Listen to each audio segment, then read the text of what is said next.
De volta ao programa Conexão de hoje, sempre em nome de Unimed Marília, cuidar de você, este é o plano. Oralsim Implantes Dentários, a rede de clínicas número 1 em implantes dentários no Brasil. Também está com a gente a Zelar, distribuidora de água, fone 34-54-3330 e Proeste Nissan. A Proeste Nissan dá negócio, Tiradentes 1268.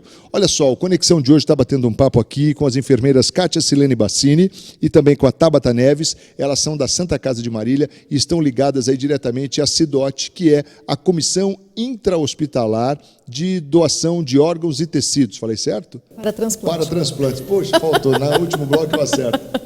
E a gente está falando aqui do Setembro Verde, que é alusivo à doação de órgãos e a importância de a gente falar sobre o assunto, de você aí como pai, como mãe, conversar com seu filho, né, para que desde a mais pequena idade ele já entenda isso. Isso é bacana, ele saber que é possível doar órgãos, em quais circunstâncias isso acontece, né? Você também, pai, pode falar com seu filho, o filho pode falar com o pai, dizer, pai, olha, se algo acontecer, tal, eu sou um doador, tranquilamente, tal.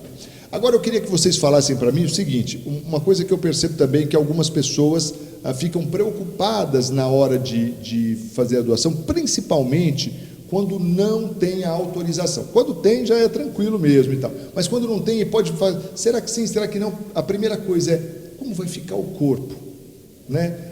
Vai tirar os órgãos, vai ficar murcho, vai ficar sem olho, como é que é isso, né? Para a gente entender e até tranquilizar as pessoas. A gente orienta a família, a gente explica como que é e a gente faz a total recomposição depois do corpo. A gente entrega para a família totalmente perfeito, sem que ele perceba que foi feito isso, a enucleação, que é retirado do globo ocular, né? A gente mantém e preserva a pessoa da mesma forma que ela é. Realmente tem esse mito mesmo, esse mito, esse medo, né? É medo, daquele ente querido ir desfigurado do velório e tudo mais. Mas um dos nossos compromissos é devolver esse corpo para a família em condições dignas. Então é como a Kátia disse, nós fazemos a enucleação, nós colocamos uma prótese no lugar do olho, essa pálpebra é fechada, ela não é costurada, ela é colada. Então, você olhando a pessoa, ela está de olho fechado. Né? Se for fazer a retirada dos ossos, coloca-se uma prótese no lugar, depois é fechado a pele, como se o paciente tivesse passado por uma cirurgia. Né? Na doação de órgãos também é feita uma incisão abdominal, depois que são retirados os órgãos, a gente fecha, o médico fecha, faz a sutura e fica com um curativo, do mesmo jeito. Então não tem não precisa ter esse medo de ter, né, o seu parente, o seu ente querido desfigurado. Isso não vai acontecer. Olha aí, é uma boa informação também para a gente entender, né, que é realmente uma dúvida, eu já ouvi isso por várias vezes, eu faço questão de abordar isso, né, para que as profissionais que lidam com isso diretamente falem a você, para que você tenha também essa informação. Então, não tem nenhum tipo de prejuízo nesse sentido, né? O prejuízo já foi, na verdade, né, que é a perda do ente querido, mas de repente eu acho que isso pode ser minimizado a partir do momento de você, né, entender que a vida ali dele deu vida, sei lá, que às vezes não vai para 8, mas que seja para 5, para 6, para 1, né? Se você conseguir fazer isso já é maravilhoso. Bom, vamos falar então da fila, que a gente falou que precisa diminuir a fila. Exatamente. Mas a fila é grande. Como é que funciona essa fila, Kátia? Essa fila, ela tem... A fila, ela é nacional. É uma fila, né, Kátia? É uma fila. É que a fila é tão grande que a Kátia falou assim, essa fila... Ela é muito extensa. É uma fila de espera, que é como eu comentei, ela fica, a gente, quando tem vários aí pessoas aguardando um transplante, elas ficam nesse registro, num cadastro do Ministério da Saúde, né? E assim que a gente tem um doador, a gente comunica e aí eles vão ver a compatibilidade, a necessidade, né? E aí tem uma ordem ali, né? Existe uma ordem. Essa é uma ordem, fila única. Qual que é o critério dessa ordem? Assim, tipo, é o estado de saúde, a chegada na fila? Como é que é isso? Na verdade, essa pessoa, ela primeiro tem que passar pelos critérios do especialista para ver se ela está apta a receber esse órgão. A partir do momento que ela é considerada uma pessoa ideal para receber o órgão, pelas suas condições de saúde e tudo mais, ela entra na fila. Nessa fila, quem está mais grave tem prioridade. Então, se a pessoa estiver mais grave, né, mais instável, ela tem prioridade nessa fila. A idade também influencia, não?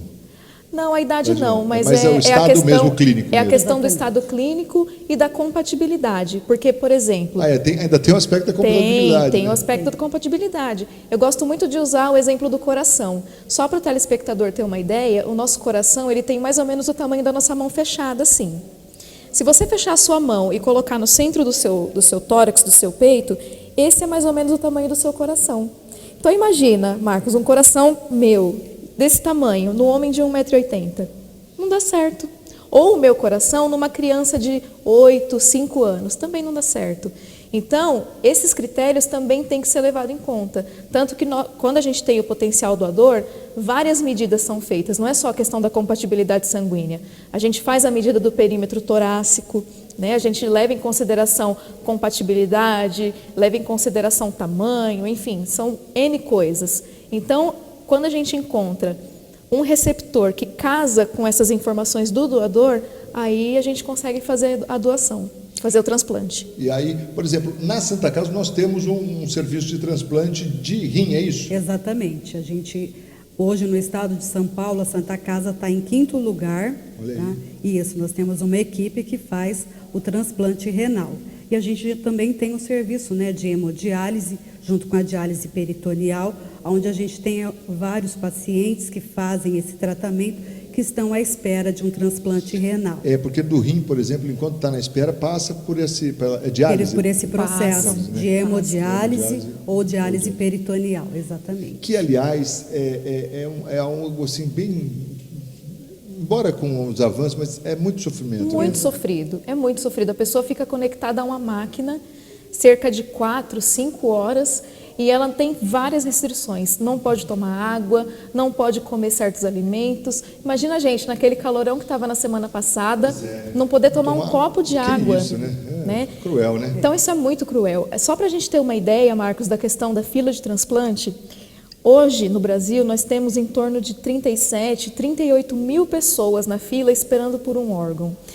No estado de São Paulo, nós temos em torno de 15 mil pessoas. Na Santa Casa de Marília, que hoje é um serviço de referência de nefrologia para Marília e região, nós temos 2.500 sessões de hemodiálise mês. Desses pacientes que estão em terapia hemodialítica ou em diálise peritoneal, juntando os dois, são mais de 50 pessoas na fila esperando por um rim, só dentro da Santa Casa de Marília.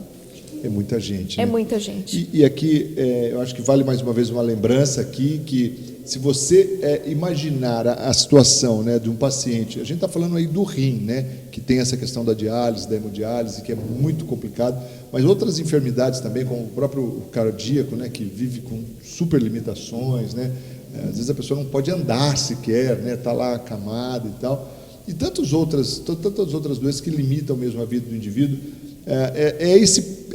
Eu acho que é esse pensamento que a gente tem que ter, né? Que ali o último fio de esperança para a pessoa é um doador, né? E para o cardíaco e para o doente pulmonar é pior ainda, porque os órgãos eles têm um tempo de isquemia fria, que a gente chama, que é o tempo que tem de retirar o órgão do doador, transportar e implantar no receptor. Coração e pulmão, para fazer tudo isso, nós temos de 4 a 6 horas. De 4 a 6 horas. 4 a 6 horas. Então é muito complicado, porque além de ter todas essas questões de tamanho, de compatibilidade e tudo mais, tem a questão do tempo. Deixa eu ir para o intervalo, eu vou chamar o Dr. Marcelo Rodrigues agora, que é nosso parceiro aqui, mas a gente volta para falar exatamente sobre isso, falar um pouco sobre essa questão da retirada, como é que isso funciona, como é que é feita essa distribuição, né? Essa logística toda, porque tem todo um processo aí, né, se a gente ainda fizesse todos os transplantes aqui, ia ser um pouco mais fácil, mas como tem que viajar ainda, né? Tem que viajar. Rapidinho intervalo, a gente volta na sequência. Intervalo agora é o momento da Oral Sim com o Dr. Marcelo Rodrigues, que vai falar aqui de saúde bucal. Vamos lá, doutor Marcelo. Eu recebo agora o doutor Marcelo Rodrigues, da nossa querida Oral Sim. Tudo bem, doutor? Olá, Marcos, tudo bem? Tudo jóia. Doutor, olha, muita gente querendo saber, o implante dentário provoca mau hálito?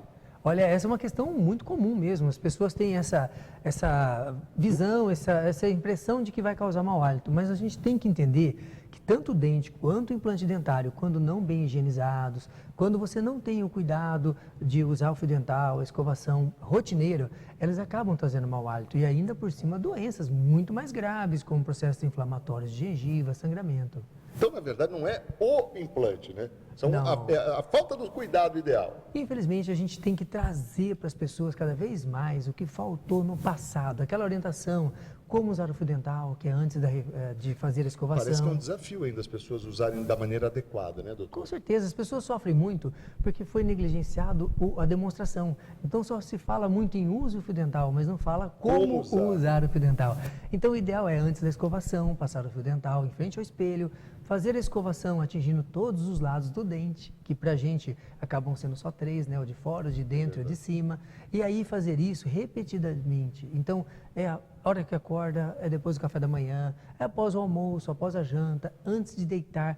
Eu sempre brinco com os pacientes, nunca deite sem fazer o uso do fio dental, da escovação, e se puder encaixar um bochecho com antisséptico, vai ficar perfeito. O segredo está então na higienização, né, doutor? Isso é o segredo de tudo, e nada vai substituir aquilo que é tão perfeito. Não tem nada que substitua o que a natureza fez, que é o nosso dente natural.